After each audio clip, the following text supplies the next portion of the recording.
Some Seminarians is proudly brought to you by the Vocation Office of the Archdiocese of San Antonio.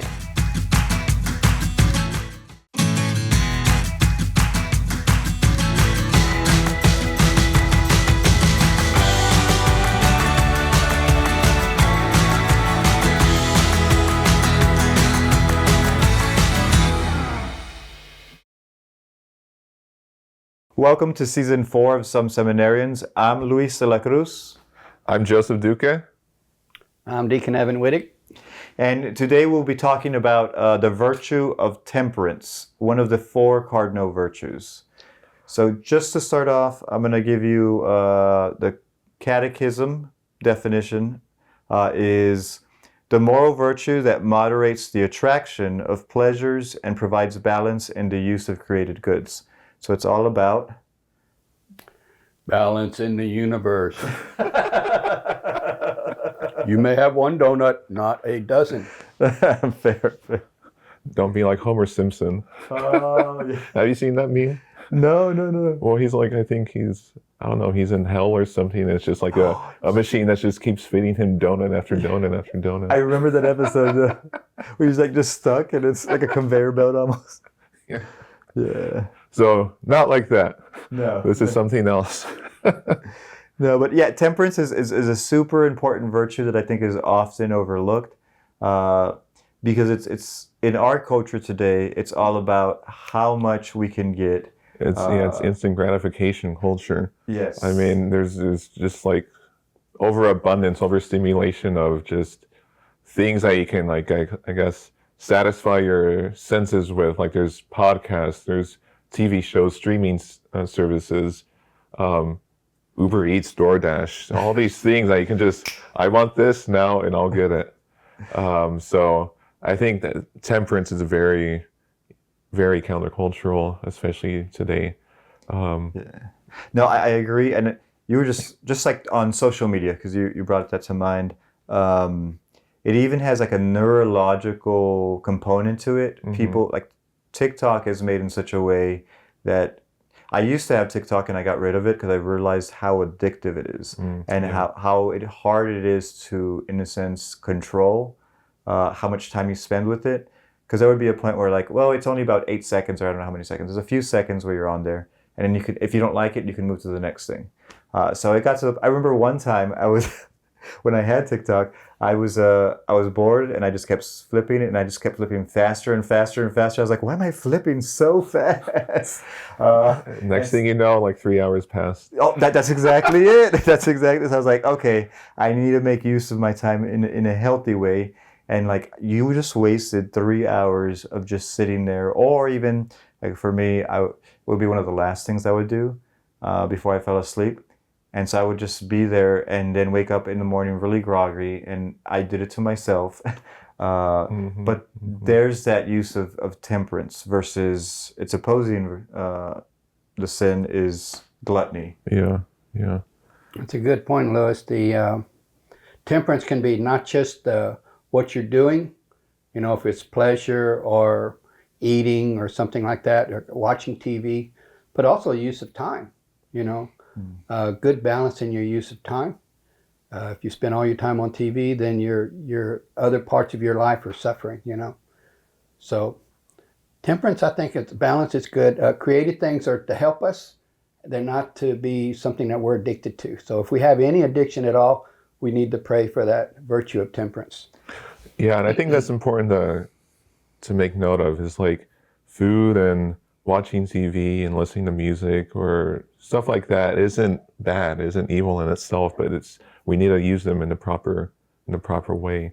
We can't let them control us. We need to have control over them so that we don't get like sucked into them and, like you were saying, become addicted to them. And so it takes a lot of willpower and discipline. I think that's a big thing. And temperance is just self-will and growing in discipline. Yeah. And discipline is a skill. Like you are a musician, you play violin. Like it takes discipline to show up to the practice room every single day. Yeah. And consistency. Yeah. Just being insistent about it, just taking it one day at a time. And over time, you start to see changes, you start to see growth, differences happening. But our culture says the opposite of just like you can have it now, all in its fullness, but that sort of discipline over time, those longer goals are sometimes more difficult to achieve in this culture, I think. Yeah. But something I heard you say, Deacon Evan, was like about the goodness, things were good. Yeah. It reminded me of Thomas Merton talked a little bit because he had an ecumenical dialogue with Buddhists, but he stated how the Buddhist perspective was that creation is evil, but the Christian Catholic perspective is God created everything good. I mean, the Bible says God created this and it was good. Yeah. So the difference spiritually is, he stated that Buddhists detach themselves because it is evil. The all creation created good, but that the monastic or the Catholic detaches themselves from things because it is good, and it needs to we need to learn how to use it in a good way, in a proper way. And so it goes to the St. Augustine's hierarchy of goods. Like everything is good that God created, but there's a hierarchy to it. What comes first? Loving God. Yeah. That's the first and foremost thing. And everybody has different hierarchies in some ways because we're all different, but family is very important. And then let's say you enjoy sports. Let's say you enjoy games, video games. Well, if you put video games above family or sports above family, and you're not taking care of your own family, that is an issue. That's an issue with temperance. Even stuff like work or studying, like that many people will be like, well, the more you do of that, the better. But no, like it can get in the way of even higher goods like family, your own relationship with God. You can sacrifice your relationship with God for, no, I got to study more, I got to know more, I felt when I first started the seminary, I felt that myself of like, so we have to have this balance formation of this human side of us, this intellectual side, which is school, the spiritual side, which is prayer. So I had my prayer life, but then I started seeing like the weight of all the readings we had to do for school. And I noticed over time within that first or second year, I was focusing so much on school that my spiritual life started to come down and my prayer life started to come down. And that had to do with that discipline and temperance of like, okay, how do I balance? We talked about balance in the... I have the answer to that. Oh, tell me, how do I balance? Luis, I have a structure, and it's called PLOW. P for prayer, L for O, L for love, O for obedience, and W for work. And then I grade myself. Each one's worth 25 points. So if I do everything perfectly, I have 100. You'll be glad to know that I never get 100. But it's good to have that sense of what you were talking about, the prayer, the studying would be under work. Obedience would be obeying the rules of the community. We have a structure here, a structured life, which I like. I like having all those different things. Fridays is community day. We have a day of the week designed for community. So that's all. I think that gives us that balance, and they're trying to build it into us so that when we are priests and out on our own, we have that discipline of those 4 dimensions of our lives. So I call it PLOW: prayer, love, obedience, and work. And of course, if I don't love, I'm kind of, that's like a F. That's not good. Yeah. That's such a great way, and it's such a practical way to check in with yourself to see if you're practicing that virtue. So I don't know. Do you have any personal experience of like how temperance has helped your own life or the model of other people in the Christian world? Well, Joseph, since I started this, I spend quiet time with the Lord, and it could be just praying the office or having quiet time in the chapel with Jesus, and he's kind of, believe it or not, I think he talks to me, and God says, too much TV, Evan. I think it's the conscience. I'm not sure. So I used to watch a lot of TV, and when I was you guys' age, I could binge watch TV all week, and I've gotten a lot better. But that was before they had video games, and the phone was attached to the wall. But anyway, I remember that. I don't remember. No, I'm kidding. I do remember. I do remember. so the Lord said I was watching too much TV, so I started cutting it way back, turning it off. So I'm down to like an hour a day, and even now it's more YouTube than TV. So I'll watch some comedy or maybe a little Jordan Peterson. If I'm watching something educational, I say that's good. But entertainment, jokes, dry bar, whatever, that entertainment aspect of the media, I keep that to an hour a day. So what this sounds like to me is almost like practicing fasting. So you're limiting some of this stuff and you're fasting from it. And I think that's super important for temperance. But fasting can be dangerous too, I think, because you can you can be untemperate with fasting itself. Like, I'm going to go all in. I'm super excited. I'm not going to eat for a whole week. Yeah. No, that's exactly it. I've seen, especially when we come into the spiritual life and we come into this new relationship with Jesus, there's this fire to all in. Yeah. But all in means to use other virtues like prudence. Yeah. So temperance can't be alone. And if you're like, I'm going to fast for a full week without prudence, and if you're making yourself unhealthy, it's not necessary, especially if you're married or you're in charge of taking care of other people. If your health is at the expense of the people around you, that's not prudent at all. So you got to tie these virtues together. They never stand alone. Yeah. Well, like you were saying that reminds me of this saint that I learned about back in the early church, Saint John Chrysostom. Oh, yeah. Like he was kind of the same way. He had a big conversion. I don't know if he had a conversion, but he was on fire. Like he was really wanting to do fasting and all that. So he went out into the desert, fasted like crazy, but like wrecked his health. And then he had to come back into the city, but like his health was just never the same after that. So even like these holy figures that we honor in the church, like have experiences of like being so on fire that some of them might take it too far. No, and that's why I think one of the spiritual masters, Teresa of Avila, talks about the devil is not afraid to use good to harm the person. Because in itself, it seems like a good thing to fast, to be very, very extreme temperate on the surface level, but he's not afraid to use it to harm the person. Yeah. I like the idea, man. We talked about balance earlier, and I like St. Ignatius. I've been on one of his retreats, and he talks about the purpose of our existence is to love and serve and honor God, So created things are to help us.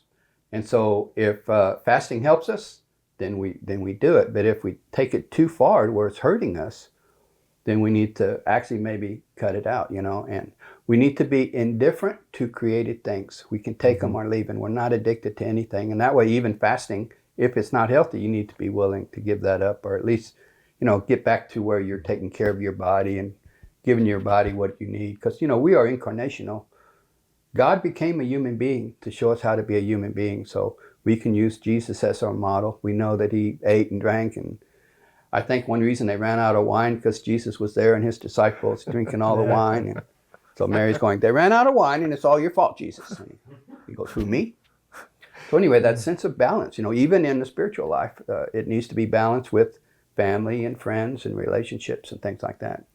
Yeah, and one of the dangers I see in fasting when trying to work in temperance is this like maybe spiritual athleticism that's being trying to develop, which is not a bad thing in itself, but the extreme of it can, like we were saying, can harm the person, but it could also lead to pride, which is the opposite of humility. Because they're like, well, this is how the saints did, this is how I have to do it, and look, all these other people are not fasting like I am.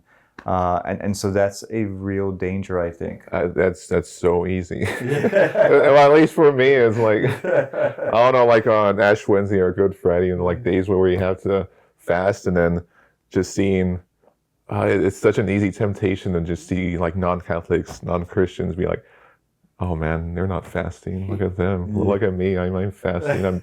I haven't eaten all day. I got my ashes. You don't. But don't make an ash out of yourself.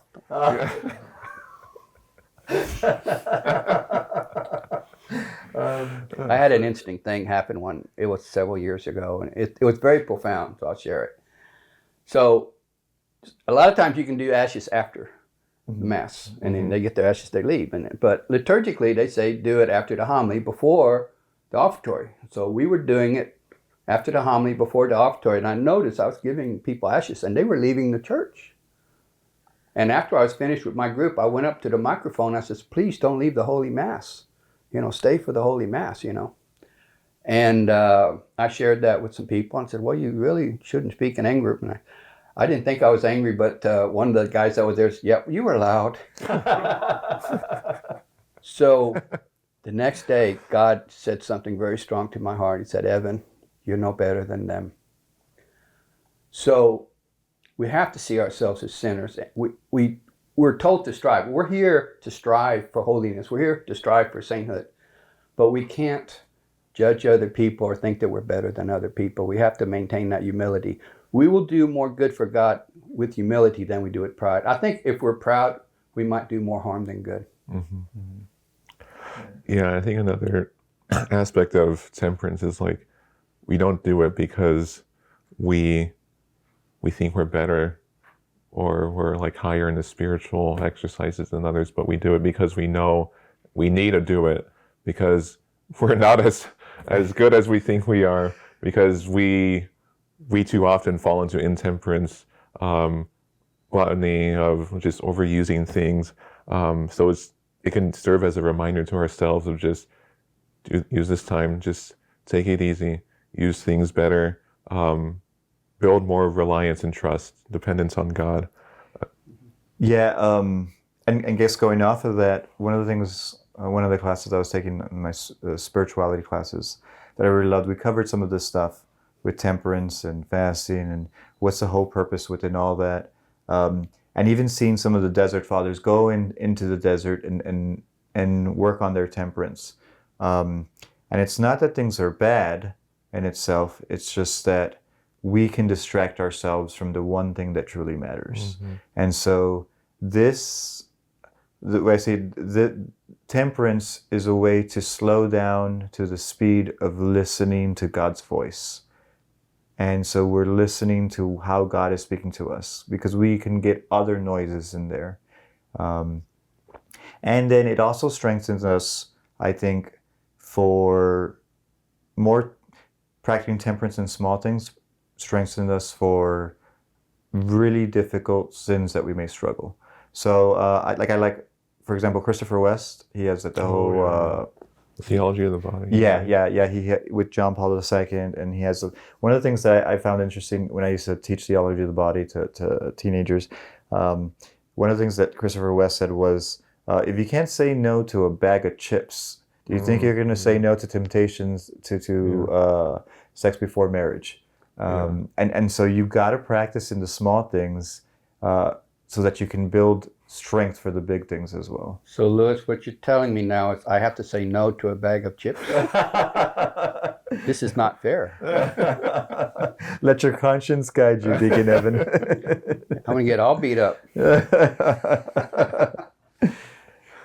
No, but starting off small, because I guess because we're both musicians over here. Oh, you Yes, play I as well. play Yes. Okay, so we you start off with the small things first, the scales, just like learning basic tone production.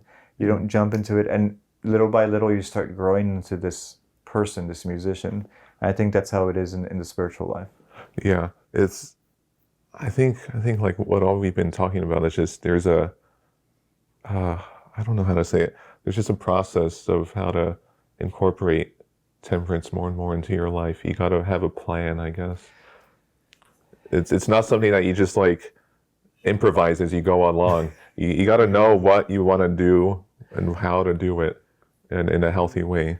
That's a good point, Joseph. All of us are called to be saints, all of us. So what is your plan to become a saint? Do you have a plan? And I love it here because they actually, we got a plan for you, 2 years, 4 years, 6 years. But there's a plan, and every year we should be getting a little better. And we have people we check up with, formators, spiritual directors, and we tell them how we're doing. By the way, I'd recommend to anybody out there that if you find yourself that you've got a serious problem in your spiritual life or trying to discern God's will, I highly recommend, that you get a spiritual director, because they can help you. When you go to confession, it's 5 minutes, and you might get 10, but there's usually a long line. So, but a spiritual director is like a primary care physician. They know you tell them your history one time, and then you go and you just give them a little report, and they encourage you, well, why don't you try this? Why don't you try that? And so it's a good way to help us grow, to have somebody that we're accountable to, that we have to report to. Mm-hmm. Mm-hmm. So what about you, Luis? Can you think of any saints that may have practiced temperance really strongly in their lives that inspire you? Or maybe even just people in your own life, family, friends that you know? Yeah, actually. So there's this seminarian who I met from Little Rock. His name is Joel. You remember Joel? I remember. Super amazing guy. But he was one of the most disciplined, temperate people I knew. I'm a night owl, and so I get stuck watching. At the end of the day, the way I unwind is watching Netflix or some sort of streaming show. And it's always one episode that I tell myself, and it always turns into 3. And so it keeps playing, and I fall asleep while the show's on. But he's one of the most temperate people I met. He has this, he's very intentional with the schedule, which is something I think I would love to adopt. Is 9:30, headed to bed already, and he would be asleep before 10, and he would wake up super, I don't know if it was 4 or 5 in the morning to do a holy hour. And every single day he would do a holy hour. Wow. I do my holy hours in the evenings because I get stuck in that cycle. But I'm going to sleep late, waking up late, or struggling to wake up. But it's just very inspirational, just intention there. Mm-hmm. Do y'all have personal examples? I do something similar to that. I go to bed early and get up early. Oh, you're a morning person. That's sometimes right. I visit Jesus at 3:30, sometimes 4:30 in the morning. Whoa. And then for about a half hour, and then my morning routine is divine office. I say morning prayers for the group, but I do the divine office, and then I do the rosary. Wow. And then we do our regular morning prayer, but that's pretty much every day. And then I also try to squeeze in divine mercy, but that's hard to do that every day because of our schedule. Yeah. But I visit Jesus every day and pray the rosary every day. That's pretty fixed. That's beautiful. That's beautiful. Yeah, I remember waking up and hearing some doors close in the hallway, at 3:30, 4 in the morning. Yeah. It's not haunted. At least you know the place is not haunted. Now I know there's holiness walking the halls. Yes.